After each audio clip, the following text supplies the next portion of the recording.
डॉली की हाल ही में अंकुश के साथ शादी हुई होती है। उसके ससुराल में सास इरावती, ससुर कुलदीप, जेठ अभिजीत और जेठानी सोनम रहती है। एक रोज, बेबी, बताओ मुझे, लग रही हूं ना एकदम हॉटनेस की दुकान। हाँ बेबी, लग तो रही हो। मानना पड़ेगा, तुम और तुम्हारे ये बोल्ड वेस्टर्न कपड़े एकदम कमाल के रहते हैं। चलो, इसी बात पर मस्त रोमांस करते हैं। ओफो, हो गई तुम शुरू। अब क्या करूं, जिसकी बीवी ही इतनी खूबसूरत हो, वो पति खुद को रोके भी तो कैसे रोके मेरी जानी मन। डाली, माझी बुला रही है मुझे। आई माझी, एक मिनट हम। अरे यार, ये माँ तो हमारा रोमांस शुरू होने से पहले ही खत्म कर देती है। कोई बात नहीं बेबी, अब तो हम दोनों हमेशा के लिए साथ हो चुके हैं, तो अब तो हम हर वक्त रोमांस कर सकते हैं। इसीलिए अपने जज्बातों को काबू में रखो और अभी मुझे अपनी बहू होने की ड्यूटी निभाने दो, ठीक है ना? अरे यार, अच्छा बाबा ठीक है, लेकिन एक मिनट, तुम इन कपड़ों में जाओगी बाहर? अरे पागल वागल हो गई हो क्या? इतनी भी बेअक्ल नहीं हूं मैं तुम्हारी तरह। मैं अच्छे से जानती हूँ कि अपने बेडरूम में कैसे कपड़े पहनने चाहिए और बेडरूम के बाहर कैसे कपड़े पहनने चाहिए। ये देखो, मेरा स्टाइलिश वार्डरोब मैंने आज सुबह ही सेट किया है। पता है तुम्हें, इसे सेट करने के लिए मुझे पूरे 3 घंटे लगे हैं। डॉली का वार्डरोब देखकर अंकुश एकदम चकित रह जाता है। वाह डॉली, तुम्हारा वार्डरोब तो एकदम बढ़िया है। हर एक आउटफिट इतना अमेजिंग है कि बस पूछो ही मत। अरे कहाँ से लाती हो तुम ये सब, या फिर तुम्हारा कोई पर्सनल डिजाइनर है? अरे नहीं बाबा, मैं अपने कपड़े बहुत चुन चुन कर खरीदती हूँ और ये भी किसी हुनर से कम नहीं है। बहुत मेहनत का काम है।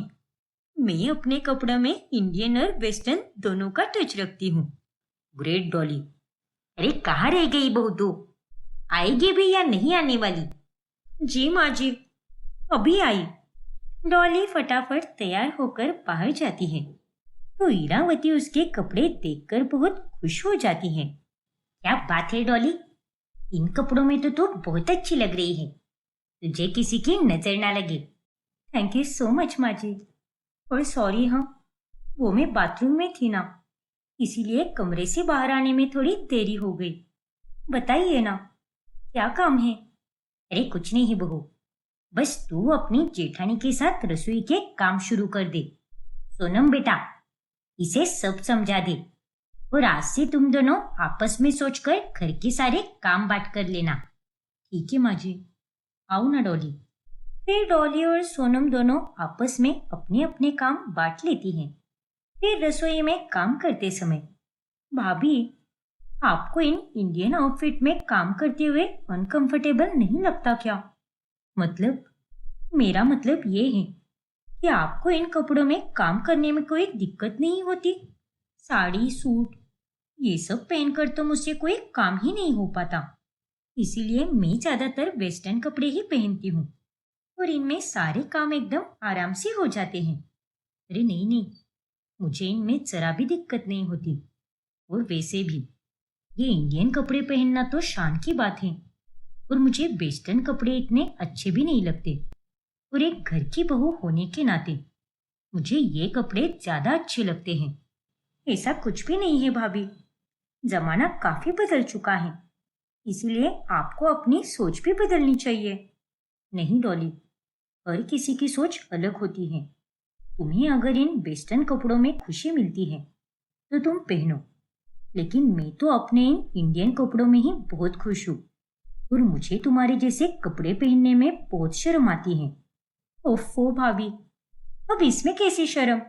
उल्टा ये कपड़े तो कितने अच्छे लगते हैं और मैं ऐसा बिल्कुल नहीं कह रही कि आप पूरे वेस्टर्न कपड़े ही पहनो। लेकिन देखो, मेरे कपड़ों में भी थोड़ा बहुत इंडियन टच है, तो आपको भी ऐसे कपड़े पहनने चाहिए ना। और रही बात ट्रेडिशनल कपड़ों की, तो वो तो मैं तीज त्योहारों पर पहनती ही रहती हूँ। फिर भी डॉली, मुझे ये सब इतना बिल्कुल नहीं पसंद। जाने दे डॉली बहू।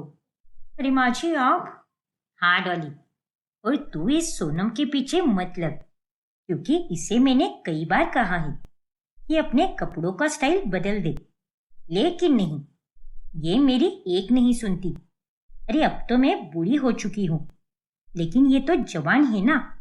लेकिन नहीं, इसे बस देसी कपड़े पहनना ही बहुत पसंद है। खैर, अब कोई किसी पर जोर जबरदस्ती थोड़ी ना कर सकता है, इसीलिए मैंने भी इसे समझाना बंद कर दिया है। फिर एक दिन जब सोनम और डॉली दोनों खरीदारी करने गई होती हैं, तभी वाओ भाभी, ये देखो, ये लाल फ्रॉक कितना प्यारा है ना। अगर मैं इसे पहनूंगी तब तो अंकुश एकदम लट्टू हो जाएगा मुझ पर। ये तुम कैसी बातें कर रही हो डॉली? देवर जी है वो मेरे, और तुम मेरी देवरानी हो, इसलिए ये सब बातें मेरे सामने बिल्कुल मत करो। और ये क्या खरीद रही हो तुम? ये कपड़े कितने अभद्र हैं। अरे भाभी, क्या आप भी? अब हम दोनों बाहर आए हैं ना, तो आपको इतना शर्माने की कोई जरूरत नहीं है। माना कि हम दोनों रिश्ते में देवरानी और जेठानी हैं, लेकिन हम दोनों सहेलियां भी तो हो सकती है ना। और सहेलियां तो ये सारी बातें खुल्लम खुल्ला कर सकती हैं, इसलिए आपको इतना हिचकिचाने की कोई जरूरत नहीं है। और मैं तो ये कहती हूँ कि आप भी अपने लिए ऐसा ही एक फ्रॉक ले लो। देखना आप, अभिजीत भाई तो आपको इस फ्रॉक में देखकर एकदम फ्लैट हो जाएंगे। अरे चुप रहो, कितनी बेशर्म हो तुम। मैं जा रही हूँ यहाँ से। अपनी खरीदारी तुम अकेली ही करती बैठो। अरे लेकिन भाभी, अरे रुकिए तो। सोनम बिना रुके वहां से चली जाती है। हद है यार, ये तो मेरी जेठानी नहीं सास बनती जा रही है। मेरी सास तो एकदम चिल है, लेकिन इस जेठानी का क्या करूं? ये तो हिटलर की फर्स्ट कॉपी लग रही है। फिर अगले कुछ दिनों तक सोनम डॉली से बात ही नहीं करती। फिर बाद में अपने आप ही ठीक हो जाती है। ये लो डॉली, तुम्हारे लिए मैंने ये प्याज की कचौरियाँ बनाई हैं। तुम्हें पसंद है ना? हाँ भाभी, थैंक यू सो मच। आप भी बैठो ना, हम दोनों साथ में खाएंगे। ठीक है डॉली, लेकिन भाभी, आपने मेरे लिए इतनी परेशानी क्यों ली? अरे इसमें कैसी परेशानी? आज का मेरा काम जल्दी खत्म हो गया था, इसलिए मैंने सोचा कि समय है तो तुम्हारे लिए कचौरियाँ बना देती हूँ। देवर जी को भी कचौरियाँ बहुत पसंद है, तो वो जब शाम में आएंगे तब मैं उन्हें भी बनाकर दे दूंगी। जरूर भाभी। वैसे भाभी, उस दिन के लिए आई एम रियली सॉरी। मैं समझ सकती हूँ कि आपके लिए ये सारी चीजें एकदम अलग और नई हैं, लेकिन आपको समय के साथ बदलना होगा भाभी, क्योंकि आज का ये युग काफी नया और बेबाक है। और मैं आपको वो फ्रॉक सिर्फ अभिजीत भाई के सामने ही पहनने के लिए कह रही थी, ना कि घर वालों के सामने। बस करो डॉली, उस विषय पर मुझे कोई बात नहीं करनी। हम खाने पर ही ध्यान देते हैं। चलो अब जल्दी से बताओ, कैसी बनी है ये कचौरियाँ? ठीक है भाभी, अभी टेस्ट करके बताती हूँ। वाओ भाभी, क्या माइंड ब्लोइंग कचौरियाँ बनाई है आपने। बहुत टेस्टी बनी है। शुक्रिया डॉली। ये लो, ये वाली चटनी भी लगाओ उस पर, और फिर टेस्ट करो। अब डॉली को देख देख कर सोनम का पति अभिजीत उससे कहता है, सोनम, तुम भी डॉली की तरह कपड़े पहनना शुरू कर दो ना। वैसे कपड़े तुम पर भी बहुत सुंदर लगेंगे। मैंने उन्हें वेस्टर्न कपड़ों में कई बार देखा है, तो तुम क्यों नहीं पहनती? बेशर्म आदमी, डॉली और देवर जी के कमरे में झांकते हुए तुम्हें शर्म नहीं आई क्या? ये तुम क्या कह रही हो? मैंने उनके कमरे में नहीं झांका। मैं तो ये कह रहा था कि वो जो कपड़े रोजाना पहनती है, वो कपड़े कितने अलग अलग और अनोखे स्टाइल के होते हैं। तो मैं उन्हीं कपड़ों की बात कर रहा हूँ। नहीं नहीं, मुझे वो कपड़े पहनने में शर्म आती है, और मैं उस डॉली की तरह अपनी लाज शर्म नहीं छोड़ सकती। हे भगवान, तुम भी ना सोनम, ना जाने कब बदलोगी।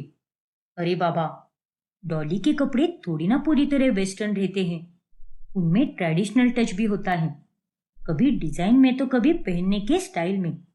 वो साड़ी भी एकदम अलग स्टाइल वाली पहनती है, दुपट्टा भी एकदम बेहतरीन तरीके से ओढ़ती है। अरे तुम्हें तो इतनी अच्छी और नई जमाने वाली देवरानी मिली है, लेकिन फिर भी तुम्हें बदलना ही नहीं है। बस करो अभिजीत, ज्यादा गुनगान मत गाओ उस टॉली के। माना कि वो उन कपड़ों में अच्छी लगती है, लेकिन मैं भी उससे कम नहीं लगती। मैं भी अपने इंडियन कपड़ों में बहुत सुंदर लगती हूँ, और मैं अपने जड़ों को नहीं भूल सकती, और ना ही मैं किसी के कहने पर अपने पहनावे को बदल सकती हूँ। अब जाओ यहाँ से, और खबरदार, जो आगे से इस विषय पर बात करके मेरा दिमाग खराब किया तो। सोनम के चिल्लाने पर बेचारा अभिजीत चुपचाप वहां से चला जाता है। फिर एक दिन जब घर पर मेहमान आने वाले होते हैं, तभी, ये लो डॉली, आज घर पर मेहमान आने वाले हैं, इसीलिए तुम ये साड़ी ही पहनना।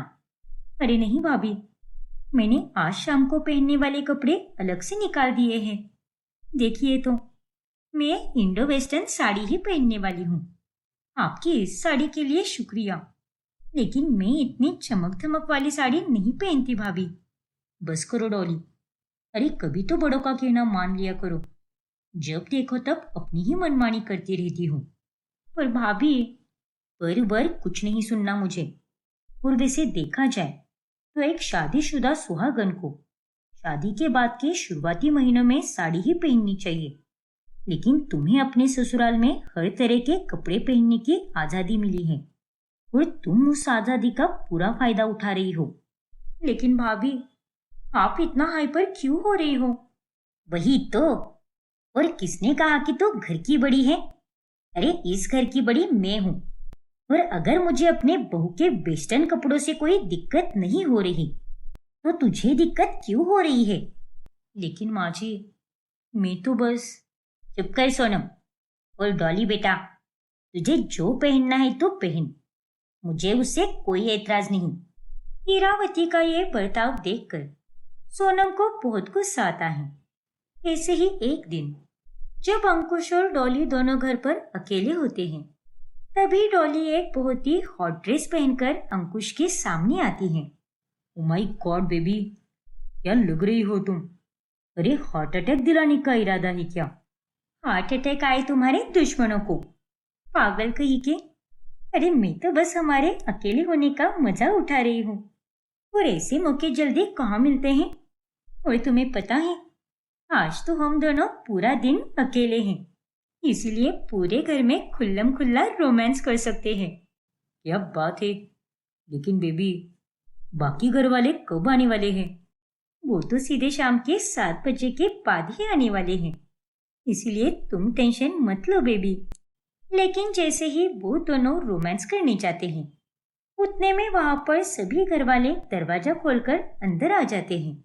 ओह नो, आप सब? माँ पापा, भाई भाभी, माफ कर दीजिए, वो हम दोनों। फिर डॉली तुरंत अपने कपड़े बदल कर आती है। माफ कर दीजिए हमें, हमें तो पता ही नहीं था कि आप सब लोग इतनी जल्दी आ जाओगे। अरे कितनी गलत बात है ये। अरे तुम दोनों को जो भी करना है वो अपने कमरे में करो ना। इस तरह से हॉल में करते हुए शर्म नहीं आती क्या? चुप रहे सोनम। अरे इन दोनों को क्या पता था कि हम यहाँ पर इतनी जल्दी आने वाले हैं? उल्टा माफी तो हमें इनसे मांगनी चाहिए। हीरावती ने बिल्कुल सही कहा, हम ही यहाँ पर बिना बताए आ गए। वो क्या है ना, जिस काम के लिए गए थे वो काम हो ही नहीं पाया, इसलिए हम लोग वक्त से जल्दी आ गए। लेकिन बच्चों, तुम दोनों जारी रहो, हम ही गलत समय पर आ गए। अरे नहीं माँ जी, ये आप कैसी बातें कर रही हो? आप बैठिए ना, तब तक मैं आपके लिए चाय और नाश्ता बना कर लाती हूँ। ऐसे ही एक रोज, ये लो बच्चों, ये तुम चारों के हनीमून के टिकट से। तुम चारों कुल्लू मनाली जा रहे हो। क्या? थैंक यू सो मच पापा। थैंक्स पापा, ये तो बहुत ही अच्छी बात है। लेकिन पापा जी, हाल ही में शादी तो देवर जी और डॉली की हुई है, तो वो दोनों जाएंगे ना हनीमून पर? हम दोनों उनके साथ कबाब में हड्डी बनकर क्यों जाए भला?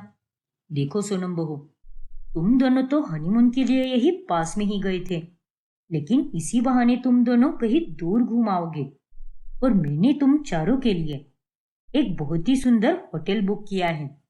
वाओ पापा जी, you are the best. Thank you so much पापा जी। यू आर मोस्ट वेलकम बच्चों। लेकिन अगर हम चारों हनीमून पर जाएंगे तो आप दोनों का ध्यान कौन रखेगा यहाँ पर? नहीं नहीं, मैं और अभिजीत यही रुक जाते हैं।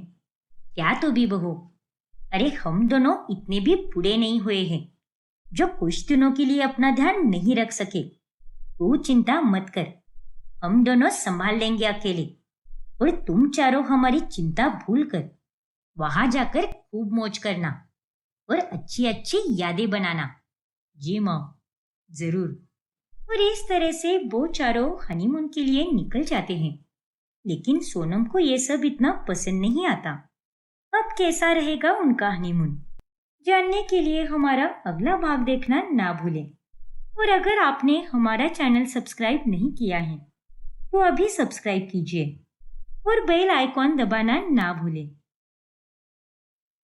मालती अपनी बहू काजल के साथ रहती है। वो लोग बहुत अमीर होते हैं और उनके घर पर चंपा नाम की नौकरानी काम करने आया करती है। एक रोज, अरे ओ चंपा महारानी, कहाँ चली तू? रात का खाना तेरा भूता कर बनाएगा क्या? आओ बड़ी मालकिन, किचकिच मत करो अभी। मैं पहले ही बोली है आपको कि मेरी को आज राजा के साथ घूमने जाने का है। वो आज मेरे राजा का हैप्पी वाला बर्थडे है ना, इसीलिए तू और तेरा वो राजा दोनों के दोनों पागल हो एक नंबर के। छठी मैडम प्लीज, हाँ, मेरे राजा के लिए ऐसा कुछ भी मत बोलना। मेरा राजा एकदम मेरे दिल का टुकड़ा है और मैं उससे बहुत प्यार करती है। लेकिन चंपा, तू हर 15 दिन में अचानक से छुट्टी ले लेती है और अचानक से आधे दिन में ही निकल जाती है।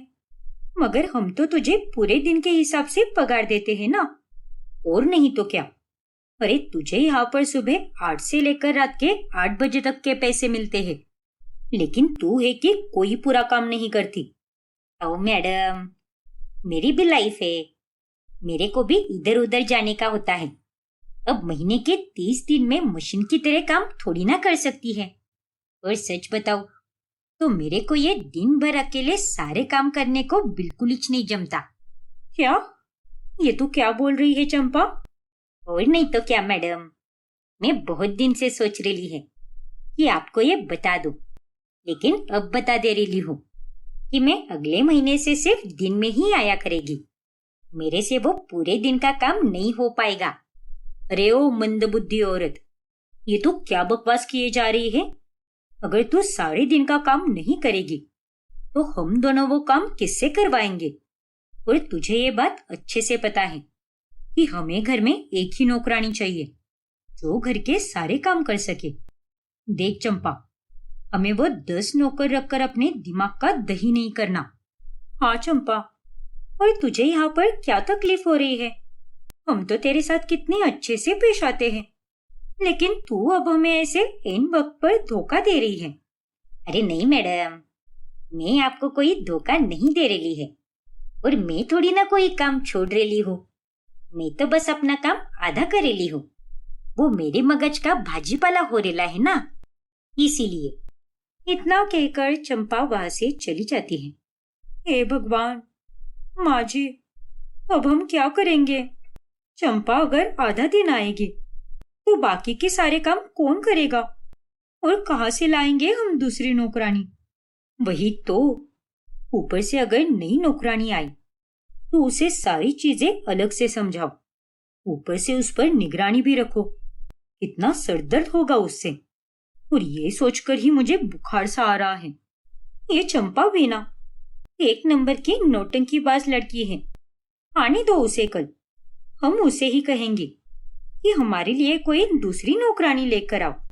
हाँ काजल, ये तूने एकदम सही कहा। उसे ही करने दे ये मेहनत, भला हम इतनी मगजमारी क्यों करें? फिर अगले दिन, ये आप क्या कह रही हो मैडम? मैं काय को लेकर आऊं नई नौकरानी? काय को लाऊं मतलब? अब तेरा जो पूरा काम है उसमें से तो आधा ही कर रही है, तो आधे दिन का काम कौन करेगा? तू तो अपनी जिम्मेदारियों से हाथ ऊपर कर रही है, लेकिन इतना तो तू कर ही सकती है ना। अब चुपचाप एक नई नौकरानी लाकर दे हमें। हाँ चंपा, माँ जी बिल्कुल सही कह रही है। अब तुझे ही हमारे लिए एक नई नौकरानी ढूंढनी होगी, और वो भी एकदम सही रेट में। माना कि हम अमीर हैं, लेकिन इसका मतलब ये बिल्कुल नहीं है कि हम हमारी सारी कमाई नौकरानियों पर लुटाते रहे। देख, हमें एकदम रीजनेबल रेट में ही काम करने वाली नौकरानी चाहिए। और अब अगर तूने ये कहा कि तुझे नहीं पता, तो मैं तुझे बहुत पीटूंगी चंपा। मोहल्ले की सारी नौकरानियां एक दूसरे को अच्छे से जानती हैं, और तुम सब एक ही इलाके में रहती हो और सुबह एक साथ निकलती हो यहाँ काम पर आने के लिए। इसलिए मुझसे झूठ बोलने की कोशिश भी मत करना, और चुपचाप हमारा ये काम भी करना। ठीक है मैडम। देखती है मैं, बिजली नाम की एक मेरी खास सहेली है, और मैं साथ में ही निकलते हैं काम के लिए, तो वो आपकी यहाँ पर एक टाइम के लिए आ सकती है। लेकिन हाँ, वो सिर्फ झाड़ू पोछा ही करेगी। चलेगा ना आपको? हाँ हाँ चलेगा, लेकिन झाड़ू पोछा को छोड़कर बाकी के सारे काम तुझे ही करने होंगे फिर। समझी कि नहीं?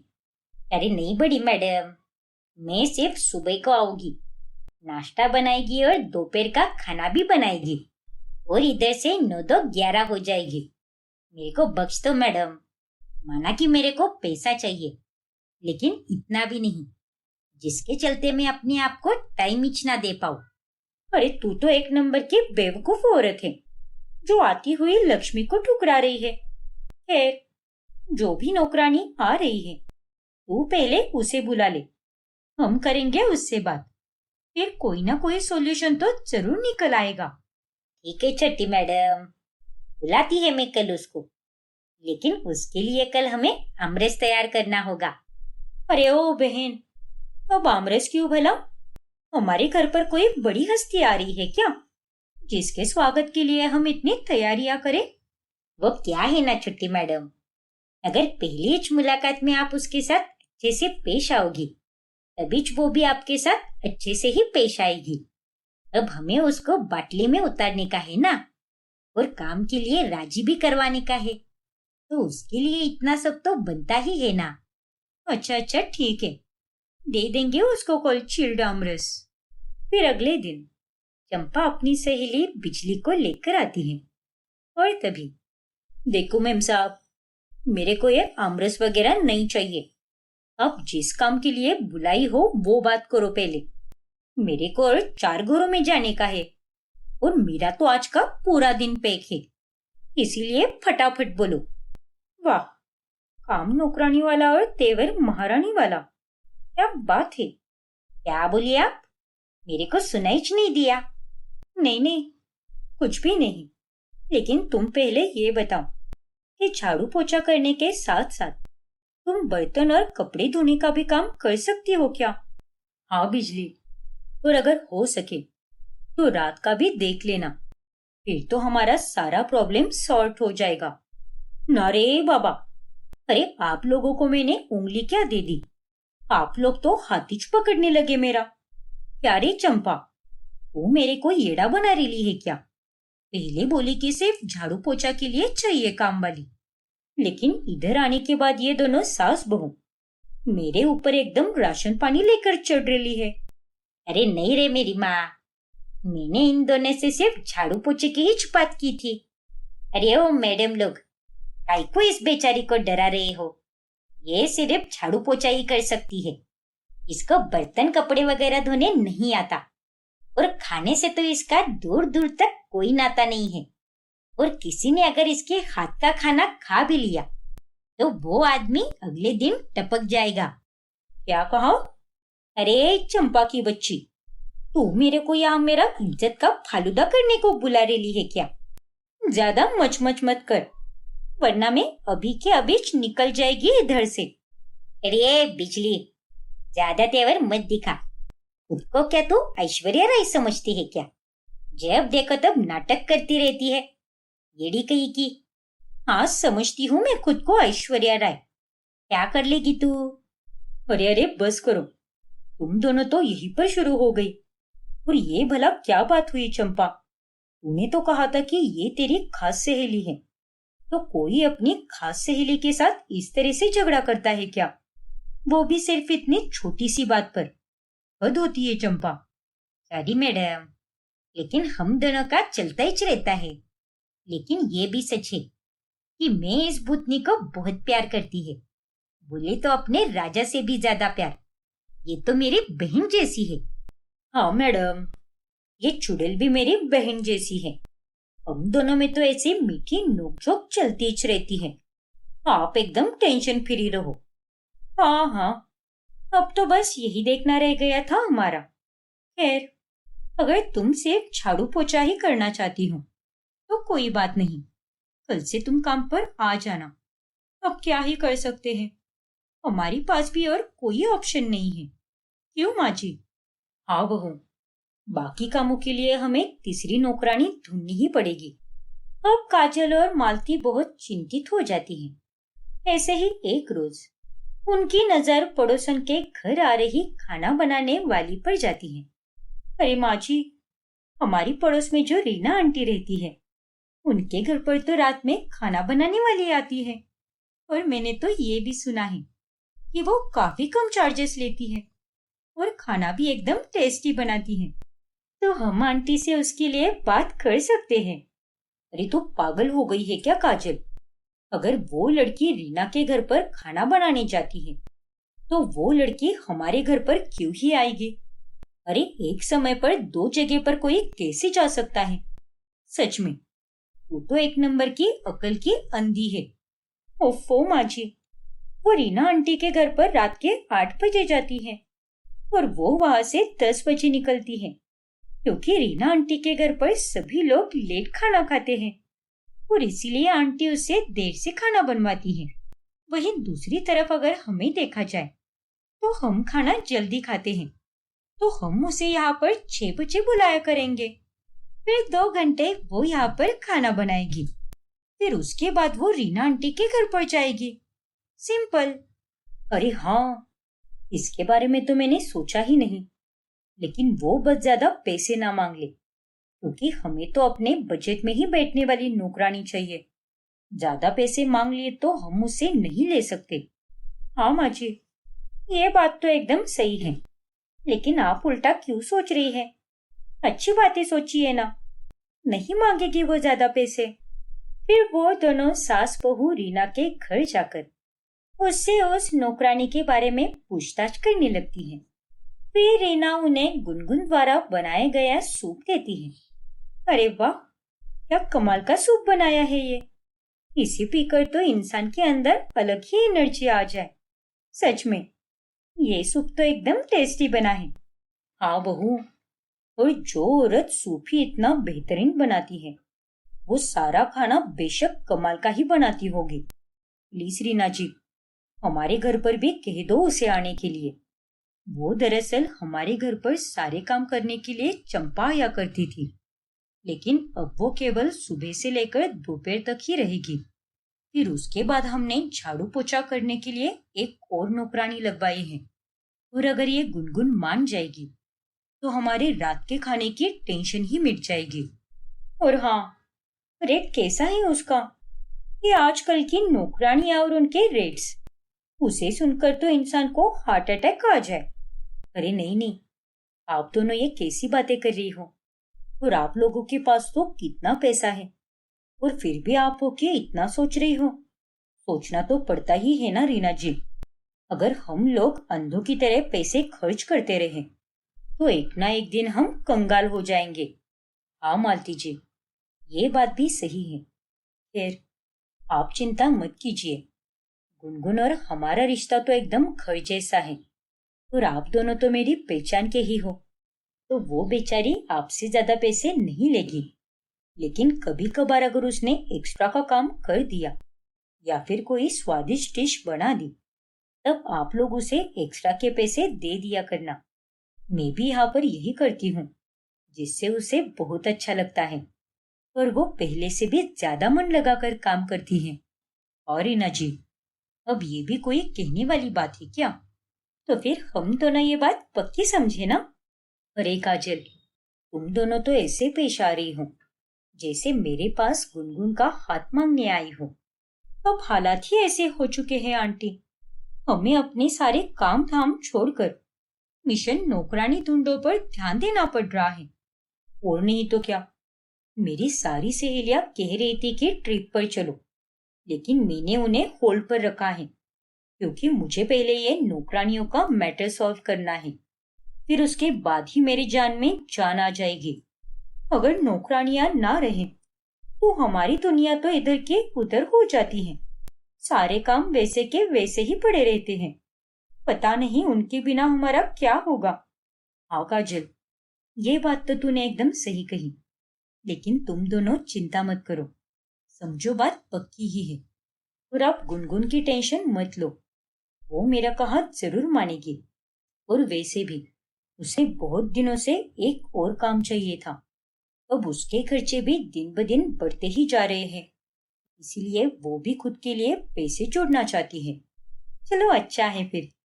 Thank you so much aunty.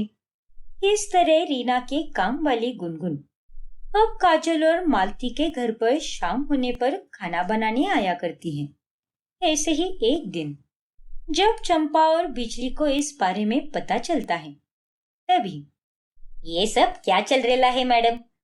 आपने उस लोमड़ी को काम पर रखने से पहले हमसे एक बार भी क्यों नहीं पूछा? ये क्या बकवास है चंपा? हमें तुम्हें पूछने की क्या जरूरत है? और तुम्हें तो पहले से पता था कि हमें शाम में खाना बनाने वाली कोई नौकरानी चाहिए, लेकिन फिर भी तुमने उसमें हमारी कोई मदद नहीं की और तुम हो कि उल्टा हम पर ही चढ़ रही हो। देखो मेम साहब, वो गुनगुन भले ही भोली दिखती है, लेकिन एक नंबर की चपटर औरत है वो।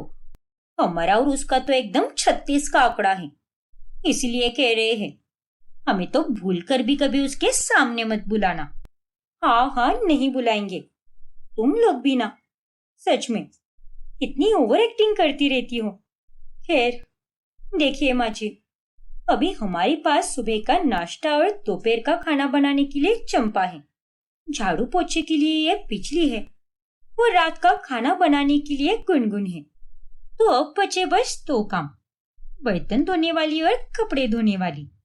हे भगवान, ये नौकरानियों को ढूंढने का सिलसिला पता नहीं कब खत्म होगा।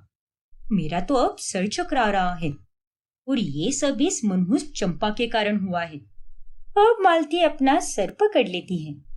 अब आगे क्या होगा जानने के लिए हमारा अगला भाग देखना ना भूलें। और अगर आपने हमारा चैनल सब्सक्राइब नहीं किया है तो अभी सब्सक्राइब कीजिए और बेल आइकॉन दबाना ना भूलें। सर, क्या आप मुझे पैसे उधार दे सकते हैं? आप मेरी इस महीने की तनख्वाह में से काट लीजिए, कोई बात नहीं।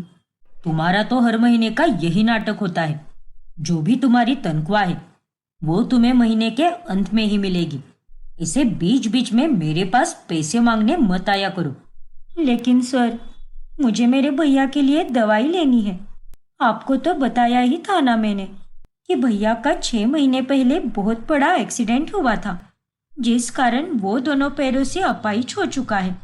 देखो, तुम मेरा दिमाग मत खाओ और जाकर अपना काम करो। बहुत सारे केक पैक करने बचे हैं और अगर इस काम में देरी हुई तो तुम्हें ओवर टाइम करना होगा। ठीक है सर, मैं अभी करती हूँ। सिया एक केक शॉप में काम करती है और उसका बॉस रौनक बहुत ही खड़ूस होता है। घर में अपाहिज भाई उदय, भाभी अंजू और बूढ़ी माँ जमुना होती है। सबका खर्चा अकेली सिया ही संभालती है। अब भैया की दवाई के पैसे मैं कहाँ से लाऊं? आज फिर से मुझे दवाइयाँ उधार लेनी पड़ेगी और मेडिकल शॉप वाले की 4 गालियाँ भी सुननी पड़ेगी। क्या करूं? मेरे पास तो कोई दूसरा चारा भी नहीं है। बेचारी सिया मेडिकल से ही दवाइयाँ उधार ले लेती है और घर जाकर अपने भैया को देती है। अच्छा हुआ सिया जो तुम आ गई। मेरे ना पेट में बहुत दर्द हो रहा है, तो आज का खाना तुम ही बना लो। लेकिन अंजू, सिया भी तो अभी थक कर आई है ना। दिन भर केक शॉप में उसे खड़ा ही रहना पड़ता है। तो फिर मैं माँ जी से कह देती हूँ। अरे ये तुम क्या बात कर रही हो? माँ को डॉक्टर ने काम करने से सख्त मना किया है और ये बात तो तुम अच्छे से जानती हो। अरे तो फिर मैं क्या कोई मशीन हूँ क्या? जो दिन रात बस काम पे काम ही करती रहो। मुझे भी दर्द होता है, मेरी भी तबीयत खराब होती है, कभी कभार सहन कर लिया करो। और यहाँ व्हील चेयर पर बैठे बैठे ज्यादा भाषण मत झाड़ा करो तुम। एक तो तुम्हारे अपाहिज होने के कारण तुमने खुद की और मेरी दोनों की जिंदगी बर्बाद करके रख दी है। भाभी, आप ऐसे क्यों बोल रही हो? बार बार आप भैया को कड़वे ताने मत दीजिए। मैं आपसे हाथ जोड़कर विनती करती हूँ। अरे तो तुम्हारे भैया को भी समझा कर रखो ना। आप जाइए भाभी, कमरे में जाकर आराम कीजिए। मैं आपके लिए काढ़ा बनाऊंगी। उसे पीने से आपका पेट दर्द कम हो जाएगा और खाना और बाकी का काम भी मैं निपटा लूंगी। हाँ, यही सही रहेगा। फिर अंजू मुंह बनाते हुए अपने कमरे में चली जाती है। मुझे माफ कर दे सिया, मेरे कारण तुझे शादी ब्याह की उम्र में हम सबका इतना करना पड़ रहा है। काम कर करके तेरे चेहरे की चमक जा चुकी है। मुझे तो तुझे यूं दिन रात मेहनत करके देखकर बहुत दुख होता है। एक भाई होने के नाते मैं तेरे लिए कुछ भी नहीं कर सकता। अरे नहीं भैया, आप ये सब क्यों बोल रहे हो? और आप थोड़ी ना ये सब जानबूझकर कर रहे हो। जो कुछ भी हुआ वो एक हादसा था। और आप देखना, बहुत जल्द आप ठीक भी हो जाओगे और अपने पैरों पर खड़े भी हो जाओगे। भगवान करे कि सब ऐसा ही हो। हाँ भैया, और खबरदार, जो आइंदा से मुझसे माफी मांगी तो मैं आपसे फिर कभी बात नहीं करूंगी। अच्छा बाबा, ठीक है। फिर सिया काम करने लग जाती है और उसे देखकर उदय की आंखें नम हो जाती है। इतनी छोटी होकर भी हालातों ने इसे समझदार और जिम्मेदार बना दिया है। सच में जिंदगी कब क्या मोड़ ले कोई नहीं बता सकता। भगवान जी, बस मेरी बहन को दुनिया की सारी खुशियां देना। सिया की भाभी ऐसे ही रोजाना घर में कलेश करती रहती है और सिया को घर में और बाहर दोनों जगह पर काम संभालना पड़ता है, जिस कारण उसकी तबीयत भी काफी खराब रहती है। फिर एक दिन केक शॉप पर एक अमीर बूढ़ा आदमी आता है। कस्टमाइज बर्थडे केक का ऑर्डर देना है। ये रही डिजाइन। ओके सर, मिल जाएगा। शुक्रिया। मैं अभी बिल बनाती हूँ और आपको बताती हूँ कि कितने पैसे होंगे। जी। फिर सिया बिल बनाने लगती है। तभी विक्रम उसे देखते ही रह जाता है। ये लीजिए सर, पूरे 3,000 रुपए हुए। आप मुझे हाफ पेमेंट एडवांस में कर दीजिए। सर। जी हाँ, बताइए ना। सॉरी, वो मैं कुछ सोच रहा था। कोई बात नहीं सर, आपके 3,000 रुपए हुए हैं। आप मुझे हाफ पेमेंट अभी कर दीजिए। ठीक है, मैं पूरी ही पेमेंट कर देता हूँ। ओके सर, वैसे भी चलेगा। ये लीजिए। शुक्रिया सर। कल शाम तक केक डिलीवर हो जाएगा ना? मैंने एड्रेस तो लिख दिया है कार्ड पर और मेरे बेटे का नाम भी लिख दिया है। हाँ सर, हो जाएगा। वैसे डिलीवरी करने कौन आएगा? मेरा मतलब आप आओगे क्या? मैं या फिर हमारे सर? वो तो कल के शेड्यूल पर ही तय होगा। लेकिन क्यों सर? अरे मैं तो बस ऐसे ही पूछ रहा था। वैसे आपको ऑर्डर दिया है तो आप ही आ जाइए ना। ठीक है सर, मैं आ जाऊंगी। फिर विक्रम वहां से चला जाता है और सिया को उसका बर्ताव काफी अजीब लगता है। फिर अगले दिन वो शाम में विक्रम के घर पर जाती है, जहां पर उसके बेटे अंश का बर्थडे सेलिब्रेशन चल रहा होता है। तभी विक्रम सिया को देखकर बहुत खुश हो जाता है। अरे आप आइए ना। लो अंश बेटा, आपका केक भी आ गया। ग्रेट पापा, आपने वैसा ही केक बनवाया है जैसे मैंने आपको डिजाइन बताया था। हाँ अंश बेटा, ठीक वैसा ही बनवाया है। Happy birthday sir. Thank you ma'am. तो अब मैं चलती हूँ सर। अरे इतनी जल्दी कहा? मेरे बेटे का 18 बर्थडे है, तो आप प्लीज थोड़ी देर के लिए रुक जाइए ना। उसे और मेरी माँ को भी बहुत अच्छा लगेगा। ओह, लेकिन सर। आपके शॉप पर काम कर रहे लड़के से मेरी बात हो चुकी है। उसने कहा है कि सिया अपनी ड्यूटी खत्म करके ही आपके पास आएगी। और वैसे भी आप 7 बजे तक ही काम करती हो। इसका मतलब अभी आप फ्री हो, इसीलिए मैं कह रहा हूँ। प्लीज थोड़ी देर के लिए रुक जाइए ना। ठीक है सर, अगर आप इतना कह रहे हो तो मैं रुक जाती हूँ। विक्रम के कहने पर सिया बर्थडे पार्टी में रुक जाती है और सिया अंश और उसके दोस्तों के साथ अच्छे से घुल मिल जाती है और वो विक्रम की माँ सुलेखा के साथ भी अच्छे से बातचीत करती है। इस तरह से उसका उस परिवार के साथ एक जाना अनजाना सा रिश्ता जुड़ जाता है।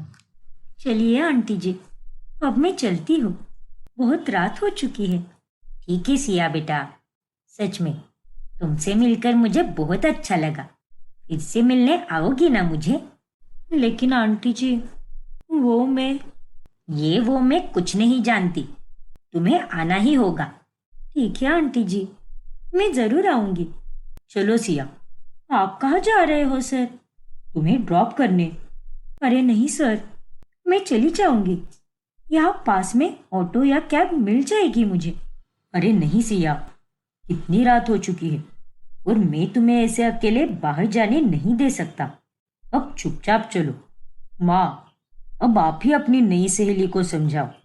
हाँ सिया, विक्रम सही कह रहा है, तुम इसके साथ ही जाओ, ये तुम्हें घर तक छोड़ देगा। ठीक है आंटी जी, चलिए, आप अपना ध्यान रखिए। हाँ बेटा, तुम भी अपना ख्याल रखना।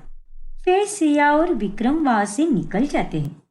Thank you so much Siya, आज तुमसे मिलकर माँ और अंश को भी बहुत खुशी मिली। अरे कोई बात नहीं सर। मेरी बीवी थी नंदिनी, जो मुझे 15 साल पहले ही छोड़कर चली गई। मतलब? छोड़कर यानी मेरा साथ उसने छोड़ दिया और वो दूसरे आदमी के साथ चली गई। ओह। उसके बाद मैंने अपने बेटे को अकेले ही संभाला और तुम्हारे साथ बात करके मुझे ऐसा लग रहा है कि मैं किसी अपने से ही बात कर रहा हूँ। शुक्रिया सर, मुझे भी आप लोगों से बात करके बहुत अच्छा लगा। तुम भी अपने बारे में कुछ बताओ ना। कैंसर के कारण पापा कई सालों पहले ही गुजर गए और अब 6 महीने पहले भैया का एक्सीडेंट हुआ है, इसीलिए मैं ही संभालती हूँ पूरा घर। घर में माँ और भाभी भी रहती है। ओह, सुनकर बहुत बुरा लगा। अगर मैं तुम्हारे किसी काम आ पाऊँ तो प्लीज मुझे बेझिझक होकर बता देना। ठीक है सर, आपका बहुत बहुत शुक्रिया। आप मेरे पापा की उम्र के हो, लेकिन आपसे बात करके ऐसा लग रहा है कि जैसे मैं अपने दोस्त से बात कर रही हूँ। How sweet. वैसे आपने इस उम्र में भी अपने आप को कितना मेंटेन किया है, मानना पड़ेगा सर। Thank you Siya. इस तरह से वो दोनों एक दूसरे के साथ खूब बातें करते हैं और नंबर्स भी एक्सचेंज करते हैं, जिसके बाद वो दोनों अब रोजाना थोड़ी थोड़ी बातें करने लगते हैं और उन दोनों के बीच एक दोस्ती का रिश्ता बन जाता है। ऐसे ही एक दिन सिया सुलेखा के साथ बाहर घूमने चली जाती है और वो दोनों खूब मजे करते हैं और रात में घर आने पर पूरे शहर में दंगे चल रहे हैं, तो अब तुम कैसे जाओगी सिया? आज सिया कहीं नहीं जाएगी, यहीं पर रहेगी, क्योंकि ऐसे हालातों में इसका बाहर जाना सही नहीं है। लेकिन मैं यहाँ पर कैसे रोक सकती हूँ? अरे चिंता मत करो बेटा, तुम्हारे घर पर मैं फोन करके बता दूंगी कि तुम यहीं पर रुकोगी। फिर सुलेखा सिया के घर पे फोन करके बता देती है और वो रात में उधर ही सोती है। गुजरते दिनों के साथ साथ सिया का विक्रम और उसके परिवार के साथ जुड़ाव बढ़ने लगता है और विक्रम को भी धीरे धीरे सिया से प्यार होने लगता है। सिया, अरे कब से फोन पे बात कर रही हो तुम? ये तुम्हारे काम करने की जगह है, कोई गार्डन नहीं जहाँ तुम किसी से भी फोन पे गप्पे मारती बैठो। सॉरी सर, मैं अब से फोन पे बात नहीं करूंगी, माफ कर दीजिए। रौनक के ऐसे चिल्लाने पर सिया का शॉप में विक्रम से बात करना बंद हो जाता है। फिर एक दिन अचानक से घर पर 2 आदमी आते हैं। ओए, हमारे पैसे दे दे, और वो भी बैच के साथ। हमने आज तक तुझे बहुत मोहलत दे दी, लेकिन अब और नहीं। जल्दी से पैसे दे दे, वरना तेरे इस अपाहिज पति और तुझको हम अभी के अभी अपने साथ लेकर जाएंगे। फिर हमारे बॉस के यहाँ पर नौकर और नौकरानी बनकर रहना तुम दोनों। सुनो, मुझे थोड़ी और मोहलत दे दो, मैं तुम्हारे सामने हाथ जोड़ती हूँ। अरे भाभी, लेकिन आपने इनसे पैसे क्यों लिए? वो 6 महीने पहले मुझे मेरे दोस्तों के साथ बाहर जाना था, इसीलिए मैंने इनसे पैसे लिए थे। हाँ, लेकिन अब पैसे देने का टाइम आ गया है।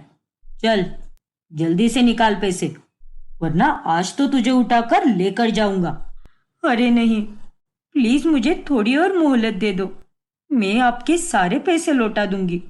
तभी वहां पर विक्रम आता है। रुक जाओ, कोई किसी को कहीं लेकर नहीं जाएगा। और ये लो तुम्हारे पैसे, और दफा हो जाओ यहाँ से। फिर विक्रम से पैसे लेकर वो दोनों आदमी वहां से चले जाते हैं। सर, आप यहाँ पर? हाँ सिया, हम दोनों बात कर रहे थे और तुमने कॉल कट ही नहीं किया, और मैंने तुम्हारी सारी बातें सुन ली। मैं यही पास ही में था, इसीलिए फौरन चला आया। ये कौन है सिया? ये मेरे अच्छे दोस्त है भाभी, वो सुलेखा आंटी है ना, जिनके साथ मैं बाहर गई थी घूमने। आपको मैंने उनकी फोटो भी दिखाई थी, ये उन्हीं के बेटे हैं। अच्छा, आपका बहुत बहुत शुक्रिया साहब। आज अगर आप सही समय पर पैसे लेकर नहीं आते तो पता नहीं वो लोग क्या करते। अरे कोई बात नहीं, लेकिन आइंदा से ऐसे मत करना। हाँ सर, और मुझे माफ कर दो सिया, हमेशा मैंने तुम्हारे साथ झगड़ा ही किया है, लेकिन आज तुम्हारे कारण ही मैं बच पाई। अरे अंजू भाभी, आप मुझसे बड़ी है, प्लीज ऐसे मत बोलिए। आप बस अब से ध्यान दीजिए और मेरे भैया का साथ दीजिए। मैं जानती हूँ कि वो अपाहिज है, लेकिन ऐसे मुश्किल समय पर अगर आप उनके साथ बुरी तरह से पेश आएगी तो उन्हें बहुत बुरा लगेगा। भाभी, जरा सोचिए, अगर आप उनकी जगह पर होती और वो आपसे इस तरह से पेश आते तो आपको कैसा लगता भाभी? हाँ सिया, मैं समझ सकती हूँ, मुझसे बहुत बड़ी भूल हो गई, लेकिन अब से मैं एक अच्छी बहू, बीवी और भाभी बनकर दिखाऊंगी। अंजू को अपनी गलतियों का एहसास हो जाता है और वो धीरे धीरे सुधरने लगती है। वहीं दूसरी तरफ विक्रम और सिया का मिलना जुलना भी जारी रहता है। और एक दिन सिया विक्रम के घर सुलेखा से मिलने जाती है। एक काम करो सिया, जाकर विक्रम के कमरे में रखी वो नीली वाली फोटो एल्बम लेकर आओ, मैं तुम्हें कुछ दिखाना चाहती हूँ। ठीक है आंटी जी, अभी लाती हूँ। फिर सिया विक्रम के कमरे में चली जाती है, जहाँ उसे एक डायरी दिखती है। अरे वाह, कितनी सुंदर डायरी है ये। वो विक्रम की पर्सनल डायरी होती है और सिया उसके पन्ने पलटने लगती है और उस डायरी को पढ़कर सिया के होश उड़ जाते हैं। मैं सिया से बहुत प्यार करने लगा हूँ। जब मैं उसके साथ होता हूँ तब मैं अपनी सारी चिंताओं को भूल जाता हूँ। बस हमारे बीच में उम्र का फासला है।